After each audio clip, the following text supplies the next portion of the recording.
abonné leen ci suñu chaîne YouTube ngir jot saa su ne ay xibaar yu wér te wóor aju ci réew mi ak ci bitim réew. su yàlla bindee nga effacé yow rek mu ngi effacé su yàlla bindee nga avancé ñoo nga ko nakal bu voyage fis soo gisee lii bu wàcce yàlla ci ànd ak man yaa ci dara xale bi yàlla mu ko denc sa bien si t'es pas capté remarqué on en a rien à faire c'est Dieu tout ce que je fais yaa ci dara c'est pas les marabouts yàlla tax du ma takk du ma naan sa nit bu lekk sama dara xale bi yaayam da ko ñaanal xale bi yaayam da ko ñaanal c'est pas les marabouts c'est Dieu c'est pas allez deux ensemble. Allez, allez, et deux, là, on termine, hein? On termine là. Merci beaucoup à la première dame. Là, on fait ensemble du côté, deux. Madame Marie-Claude Faye. Ah. Et on revient, on applaudit. Voilà. Merci à tous. Ok.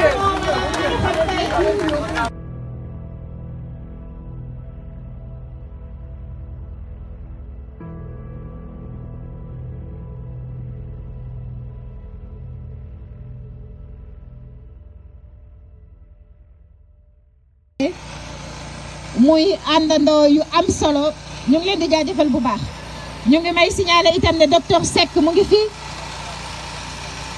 de la Fédération sénégalaise de randonnée pédestre jërëjëf docteur Seck merci infiniment d'être avec nous merci à tous vos membres qui se mobilisent.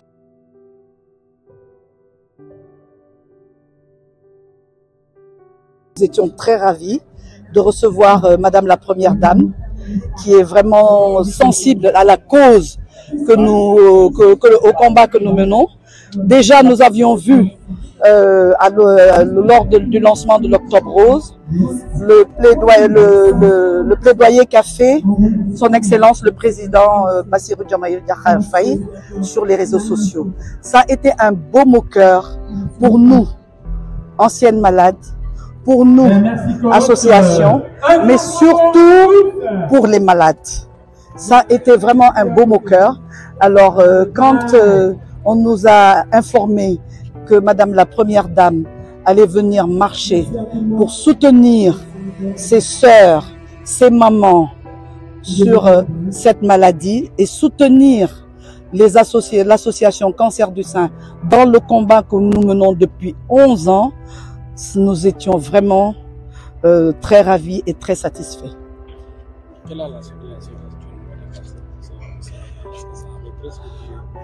Malheureusement, ça ne regresse pas, ça va en crescendo. Mais par rapport à la lutte, est-ce que vous avez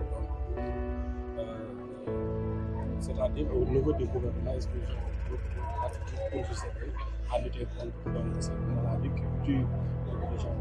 Oui, alors le gouvernement sortant en a fait parce que ils ont mis la gratuité de la chimiothérapie et ils ont subventionné la radiothérapie qu'on a maintenue à 150 000 francs.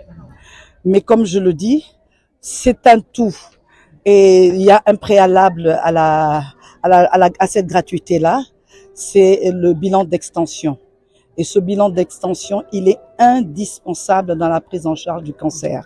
Et il reste très coûteux. C'est pas moins de 400 à 500 000 francs. Raison pour laquelle cette année, nous avons lancé une campagne Mousseau Rose, dont l'objectif est de récolter des fonds pour aider ces femmes-là dans les bilans d'extension, dans le premier diagnostic, le bilan d'extension, mais aussi dans la prise en charge des malades. Parce que tout le monde sait que le cancer est une maladie très coûteuse. Vous voyez aujourd'hui qu'il y a beaucoup de cas à des stades avancés. C'est tout simplement, parce qu'il y a le problème de la connaissance de la maladie, mais surtout, ce qui freine c'est la prise en charge, les coûts de la prise en charge. Comme je l'ai dit précédemment, vous allez voir une malade qui va arriver avec un stade 1, mais faute de moyens, elle va se retrouver au stade 4. Alors que s'il y avait une gratuité au stade 1, elle va s'en sortir parce que le cancer du sein se guérit. Qu'attendez-vous donc de ces nouvelles autorités? Nous avons beaucoup d'espoir, hein. Franchement, nous avons beaucoup d'espoir. Comme je l'ai dit, avec le poste de son Excellence le Président de la République, avec la présence de la Première Dame qui est venue marquer une solidarité avec ses sœurs et ses mamans, nous avons beaucoup d'espoir que les choses vont bouger. Et nous attendons aussi l'ouverture du centre de l'oncologie de Diamniadio, qui serait aussi un grand atout pour la prise en charge des cancers au Sénégal. Fatou Kholle la présidente association les guéris de maladies du cancer maladie wér ak yu wéragul. alors nga xam li ci cancer dund ko tey jii yàlla def ci jàmm tey ban taxawaay nga gis tey taxawaay bi nga xam def nañ ko ci cancer. waaw taxawaay bi ma gis ci cancer taxawaay bu rëy bu am kanam ku mel ne comme suñu yaay Maam Diarra Gaye Kébé cancer de sein am nañ taxawaay bu rëy pour les maladies cancer yëpp wax dëgg fa feebaru cancer ni si nit ñi doon jaaxle ak léegi wàññeeku na bu baax a baax a baax. lu gën a métti ci seen jaar-jaar wàllum cancer.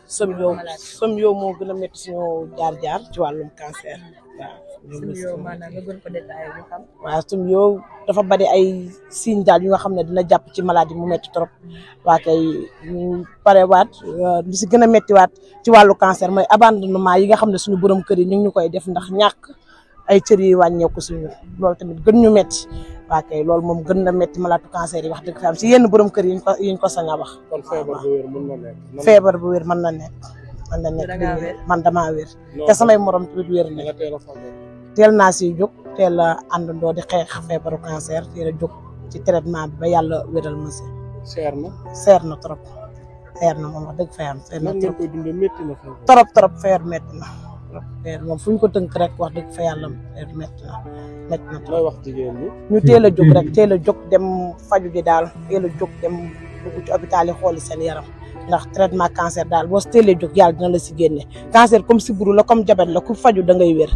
waaw ma leen di waxaale man tamit damaa am journée le 13 waaw le 13 octobre dama si am journée si Kambaaw dimanche bii di ñëw waaw ñuy woo tamit journaliste yëpp di woo FS2 pour ñu jàppale ñu bu baax a baax a baax man may dalal malatu cancer yi jóge ci àll bi. ku ñëw si Kambaaw da nga jàkkaarloog malatu cancer boo bëgg a gis. mesdames, mesdemoiselles et messieurs.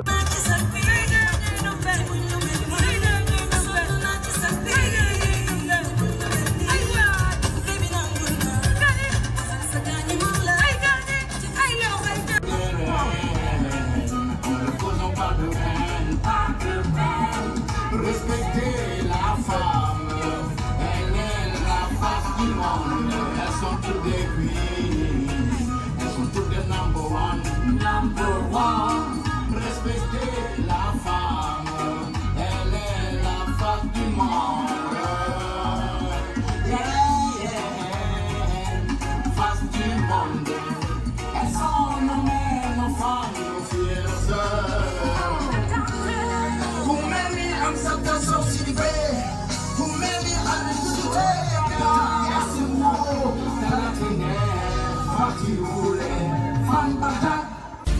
abonné leen ci suñu chaîne YouTube ngir jot saa su ne ay xibaar yu wér te wóor aju ci réew mi ak ci bitim réew.